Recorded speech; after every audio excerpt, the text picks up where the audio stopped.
Hey there, it's Tiffany of Clarity, Confidence, Courage, and I'm a women's life coach that focuses on helping divorced women that have gone through really difficult divorces and are ready to move forward with their life, build more confidence, build more power and creativity, and just live a life that they love. So welcome to Clarity, Confidence, Courage. If you are new, make sure you check out all the videos on the channel. I'll put some links below of some videos that you might be interested in, and definitely share this video, share this content. Click the subscribe button. Make sure you hit that bell to get notified of all the videos that I put out every single week. And definitely leave me a comment to let me know what you thought about the video and maybe some topics that you want to learn more about. All right, today's topic is about the 3 main traits that are extremely important after you get a divorce that you need to be super firm with. And I'm talking about brick wall firm with these 3 traits. You cannot be flexible, you cannot bend, and you cannot compromise on these 3 traits. I'm going to tell you what those 3 traits are and the reasons why it's so important for your life in order to be firm with these 3 traits. All right, let's jump into this content. Now, growing up as a little girl, I was always taught, be nice, be kind, be respectful.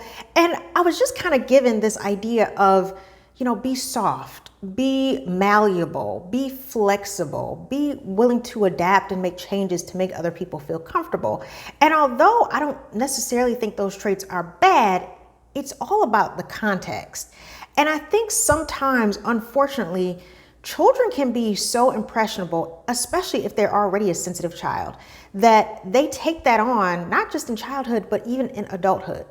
And one thing that I've had to learn as a divorced woman is that there's nothing wrong with being soft and malleable and flexible and, going along with the flow sometimes in certain contexts. But there's also nothing wrong with being direct, being honest, being expressive, being truthful, and being rigid in certain aspects of your life.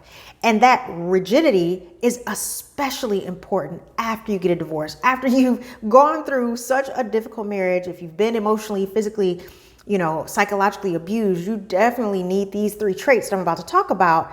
And I'm going to explain why. The 3 traits that are super important that I want to tell you about that you need to be rigid with is boundaries, values, and standards. Boundaries, values, and standards. You cannot be flexible. These 3 traits should not be negotiable. These should be your negotiating traits.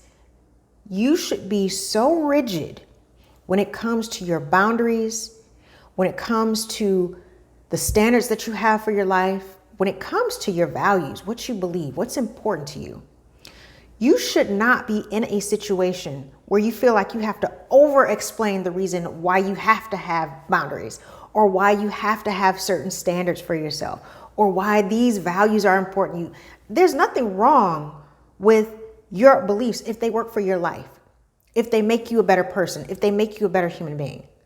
And the point at which you're put into a situation where you have to over-explain or even explain or defend your values, your boundaries, your standards, that's probably not a situation you want to be in. When I talk about boundaries, I'm talking about boundaries in every aspect of your life that tell people what your limits are, that tell them how far they can go with you. Boundaries in communication, boundaries in your physical body, boundaries in how people can talk to you, boundaries in intimate relationships.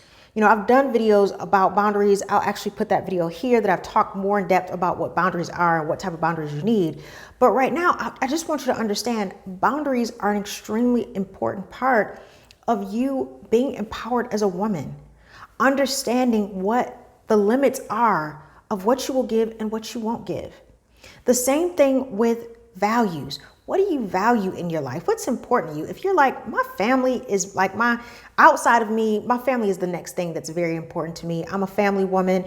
If, people that come into my life don't like my family, I can't deal with them. If that's something you value, fine. Your spirituality or your religion, if those are highly valued those are part of your values list, then that's something that people should know about. You shouldn't have to overly explain your values. I personally don't drink alcohol. I tell people that and they're like, why?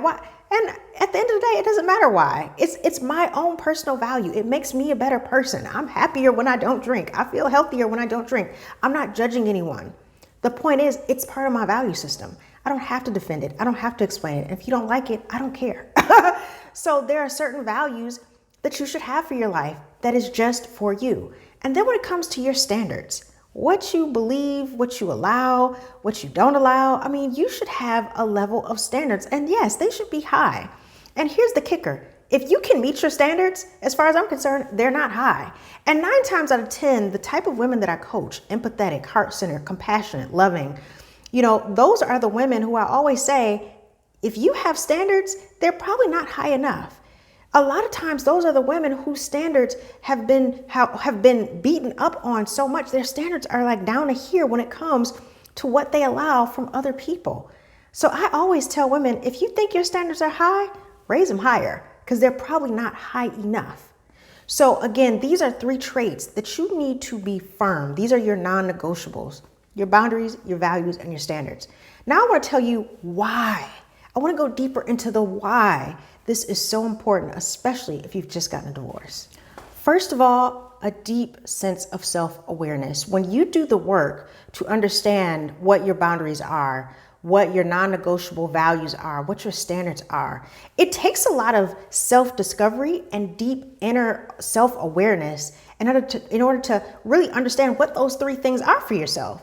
So when you are able to sit down and do the inner work, do the deep work to say, these are my boundaries, these are my standards, these are my values, it speaks to your self-awareness. Some people don't care about certain things. There's some people that are like, I don't care if I eat cake or cookies or whatever, every single day. I don't care about that. But if you're like, you know what, I don't eat cake or cookies or a lot of sugar every single day. It's just part of my standards that I have for myself. You need to know that about yourself. I'm just throwing out an example, but if that's how you feel and that's how you lead your life, it's important for other people to know that once you set those standards, those values that you have for yourself, no one can erode them. No one can talk you out of them. But if you don't know what those are, then people can just walk all over you. And you may not even realize, like, why don't I like this? Or why don't I like this behavior? It's because you haven't done the deep self-work, the self-awareness work. So when you are able to have those non-negotiable boundaries, values, and standards, it speaks to the deep self-work, the self-awareness that you have. When you have non-negotiable values, standards, and boundaries, it protects your emotional health. I cannot tell you the amount of time over my lifetime that has been wasted in trying to defend myself to people, my boundaries, my beliefs, my values. It's like, oh my gosh, what could I have been doing with all that time? Can I get it back?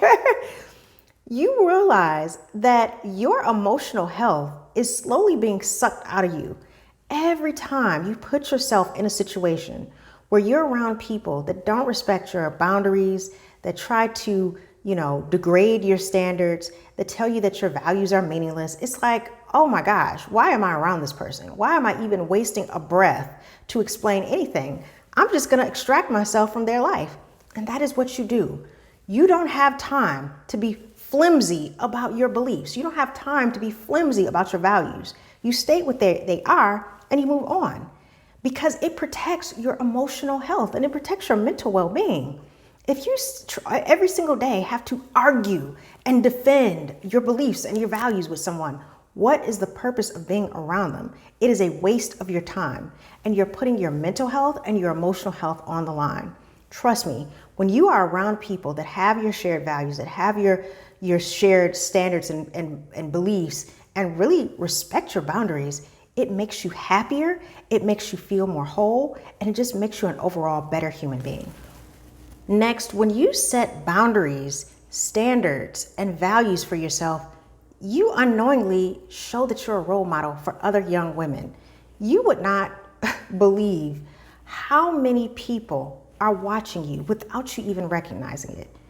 And look at how you move, because as far as I'm concerned, someone can say their values, they can say their boundaries, they can say their standards, but when someone shows you through their actions, when you show a behavior, it is way more impactful. And if you have children, or if you have nieces, or if you have young girls that, community organizations that you're involved in, they're watching you. They're seeing how you react. They're seeing how you behave. So when you have your non-negotiable boundaries set and you show how you enforce your boundaries, when you have your non-negotiable values and you show your values based on your behavior and how you interact, when you have your non-negotiable standards and you show it, you are setting an example to other young women and girls on how they should probably take notes and some lessons they can learn and how they can live their lives. You're being a role model, whether you know it or not. I have a video here that talks about how to be a leader in your life. And let me tell you, when it comes to your boundaries, your standards, your values, it definitely impacts your leadership abilities and what it means to lead yourself, but also lead your community, lead an organization, lead your own life, your own household, lead your children if you have children. So definitely check that video out. It's how to be a leader in your own life. I'll put the links below. But understanding these things makes you a better human. So that is why you need to be so firm about your boundaries, your standards, and your values. You need to really get that self-awareness, understand what your boundaries, your values, and your standards are, do the inner work, but also understand you doubling down and being rigid with them doesn't just affect you. It affects the other people around you as well. I hope you enjoyed this video. Make sure you check out the other videos that I talked about. I'll put the links below.